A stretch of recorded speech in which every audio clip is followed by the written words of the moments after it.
So good day, everyone. This is the presentation of Group 3, and I'm Hannah De Grano as one of the presenters. So for today's topic, our group will be going to discuss about our chosen social, political, economic, and cultural issues in our country and propose a solution for each of it. Talking about issues, do you guys know it? Well, an issue is something important that people should talk about. These are the situations that affect all people or part of the population in a certain place. They can be of economic, social, cultural, or even environmental nature and might arise within a city, state, country, or even globally. So in the Philippines, one of the social issues is the poverty. Based on our research, the Philippines Statistic Authority or the PSA reports that poverty rose from 21.1% to 23.7% in the year 2018 to 2021 due to unresolved crises that affecting the unprivileged. It is really a major social problem of our country affecting almost 23% of the Filipino population, meaning to say they are earning an income below the poverty line. When we say poverty, this includes the limited access and education to the poor, lack of job opportunity, high demand of college graduate with a small amount of salary, lack of education and family planning, inaccessible birth control for the poor, the underdeveloped agriculture sector of our country, and high inflation rate that is currently affecting almost all of the working sector. So what can we do to reduce poverty? So here are the few solutions that can help ease the problem that greatly burden the people of our country.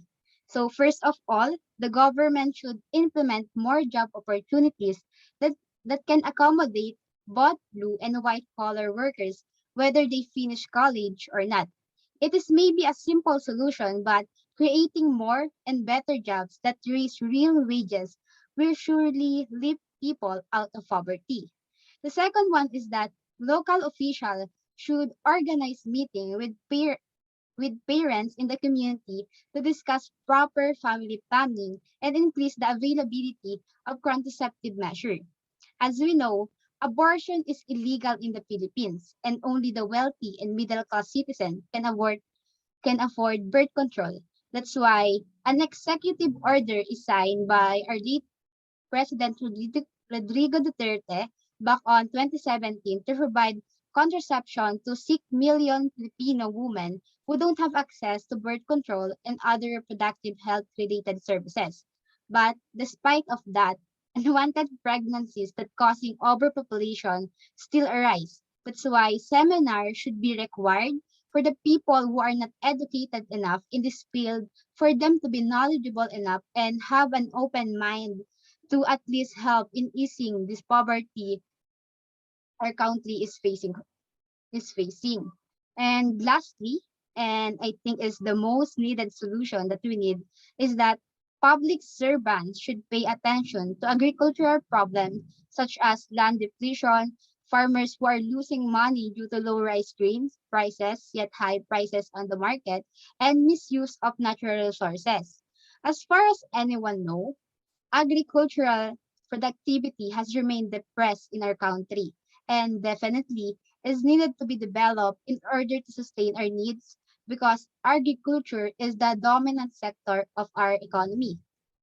That's why it is important for the Philippines, who is rich in natural resources, that our agriculture is not only thriving but is sustainable. In this case, if we can assure that if our agriculture is given attention and not disregarded, then we can assume that we can resolve countless problems associated with the poverty, such as malnutrition, unemployment, conflict, and diseases. So that's it. So here's Jill Manalang for the next issue.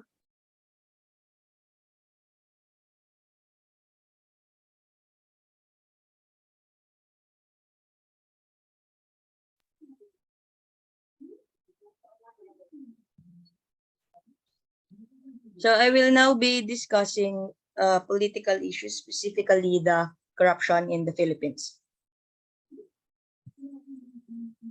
So corruption is a person or a group in a position of authority may engage in corruption, which is a kind of dishonesty or a criminal offense, in order to obtain improper benefits or abuse their position for personal gain.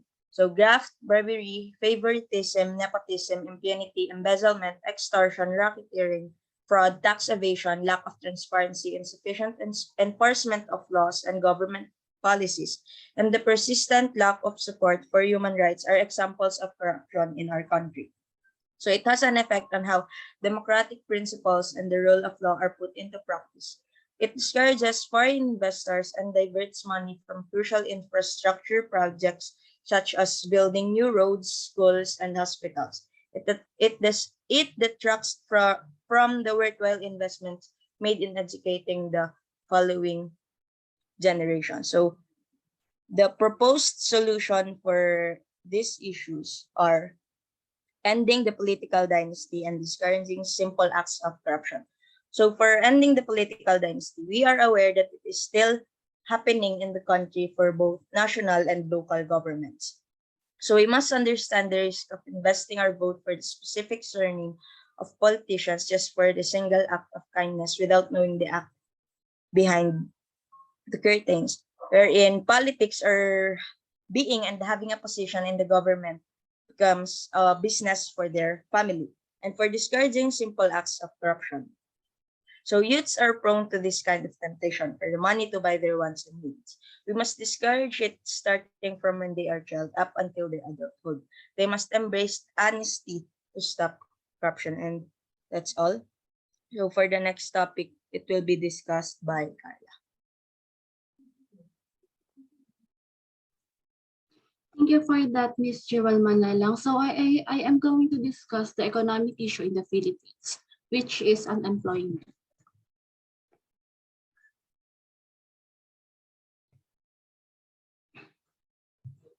Statistics. The Filipino Statistics Authority reported today that the country's unemployment rate fell from 6.4% in February to 5.8% in March 2022.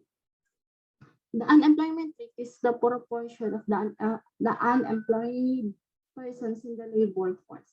Unemployment adversely affects the disposable income of families, erodes purchasing power, diminish employee morale, and reduce economic output. Unemployment causes workers to suffer financial hardships that impacts families, relationships, and communities. When it happens, consumer spending, which is one of an economically diverse growth, goes down, leading to the recession or even a depression when not addressed. Unemployment can result in debt and poverty, and the government has to take care of these people. Hence, welfare spending would also increase at the same time. In case where unemployment is very high, there would be a budget deficit due to combination of two, loss of tax revenue and the increased welfare spending. Unemployment in the Philippines is attributed to the reasons including overpopulation, oversupply, and labor force on certain industries and the inability to take on available jobs. So what can we do to reduce unemployment in the Philippines? Number one, reducing occupational immobility. Labor resources are usually occupationally immobile because it takes time for people to gain the sufficient skills that are necessary for working in a certain industry. Employment subsidies. Subsidizing employers that hire employed workers can help address the problem of the employment in the Philippines. However, this method can place a strain on the government budget depending on how subsidies the government provides. Here is Mr. J. McLean Sacco to discuss the cultural issues in the Philippines. So, dadako naman tayo sa cultural issue, which is Filipino resiliency. Resilience in itself is a good thing. However, we are used to taking care of ourselves. Therefore, during the times of national emergency, people often assume they must heal on their own without the aid of others. Since of them government employees have neglected the public because they assume that they wouldn't be held accountable. So, ayun nga, kilala naman sa atin mga Pilipino na tayo ay matatag sa kahit anong mga problema, katulad nga ng sakuna, ganun, di ba? Kaya, ayun, parang nasa mindset ng mga bawat Pilipino na pagka may problema, syempre, kailangan lang natin tatagan sarili natin at aahon ulit tayo, ganun. Pero may mga bagay na kailangan nating dapat ng suporta, lalo na sa government, katulad ng mga issue sa climate, yun, di ba? Sa mga bagyo, sa kuna, katulad din ng mga problema ngayon sa pagtaas ng mga bilihin. Ang hirap naman kasi na parang kailangan mo lang tatagan na, sige, magtrabaho, ayusin natin unti-unti para makaangat ulit sa ganun. Pero hindi naman lahat nakakaabot ulit sa ganun, di ba? Kaya kailangan pa rin natin ng support, lalo na nga sa government. Parang nabubuo doon yung nagkakaroon na sila ng toxic na positivity. Nakala nila ganyan, pero hindi talaga kasi syempre sa isang bansa mahalaga pa rin na may tulong mula sa government, di ba? So, yung solution to ensure that government employees are not ignoring their own duties, the public should demand higher standards of service from them. Oo, syempre, karapatan ng mga mamamayang Pilipino na mag-demand kung ano yung mga dapat na gawin. Syempre, para to sa lahat hindi naman to para lang dun sa mga nasa taas na nakapwesto, di ba? Kailangan nilang tulungan yung mga taong nangangailangan dahil obligado sila dun. Syempre, kunyari, sa panahon ng mga bagyo, kailangan nila suportahan na magbigay ng budget para dun sa mga nasira para ulit makabalik sa dati, para magkaroon ulit ng ng growth doon sa isang lugar na naapektuhan ng kunwari sakuna. Kasi hindi naman yun magagawa lang ng wala ka lang Ang hirap nun i-apply. Kaya yun yung isa sa problema na nagagamit ng mga tao doon sa government na kung saan nane-neglect na lang yung mga Pilipino dahil nga, ayun nga, matatag daw mga Pilipino kaya nila kahit sobrang hirap, pero mahirap din sabihin kung wala talaga, kailangan talaga ng action para dun. Kaya syempre bilang mamamayang Pilipino, kailangan mong mag-demand at karapatan mo yun. So that's all po. Thank you for listening. And again, we are the Group 3.